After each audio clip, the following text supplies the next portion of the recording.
Everyone thinks a food truck is a cheap way to start a restaurant. The math says otherwise. The narrative is seductive. Buy a used truck, outfit it with a kitchen, park it somewhere busy and watch the margins roll in. Lower overhead than brick and mortar. No landlord, no long lease. Just you, your product, and the street. The appeal is obvious. But this story collapses the moment you map the actual cost structure. A used food truck, one that's roadworthy and doesn't require immediate repair, runs between $12,000 and $30,000.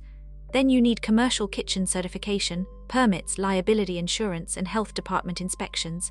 Another $5,000 to $10,000. You haven't sold a single meal yet. The sunk cost is already substantial. But here's where the feedback loop tightens. Location isn't free, even when you're not paying rent. Parking permits in desirable zones cost hundreds monthly. Foot traffic clusters around office parks, festivals, and downtown corridors. All of those spots are claimed or heavily regulated. A mediocre location kills margins faster than high food costs ever could. Fuel consumption compounds the problem. A food truck burns through gas while idling, keeping the kitchen warm, the fryer hot, the generator running. On a slow day, you're hemorrhaging money just to stay operational. Successful operators learned this the hard way. They don't compete on price. They compete on scarcity and location efficiency. Menu optimization reveals the real constraint. A brick-and-mortar restaurant can afford inventory depth, 40 items, multiple proteins, seasonal rotating dishes. A food truck can't. Limited prep space, limited holding capacity, limited cooking surfaces. Success operators run 5 to 8 signature items. Deep specialization, not variety, is what survives. The operators who last understand this.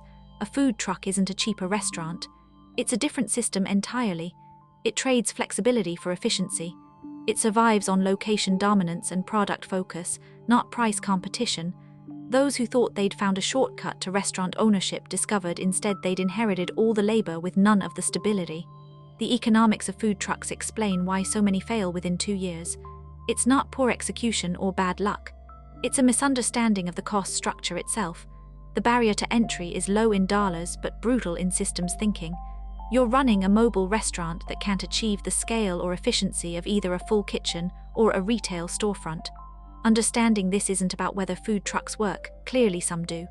It's about recognizing the feedback loops that determine which ones survive and why. The ones thriving aren't the cheapest or the most convenient. They are the ones that crack the code: location, focus, and ruthless operational discipline. This video is for educational and informational purposes only and is not financial advice. Always do your own research. Subscribe for weekly deep dives into the economic systems behind the businesses you thought you understood. This video is for educational and informational purposes only and is not financial advice. Always do your own research.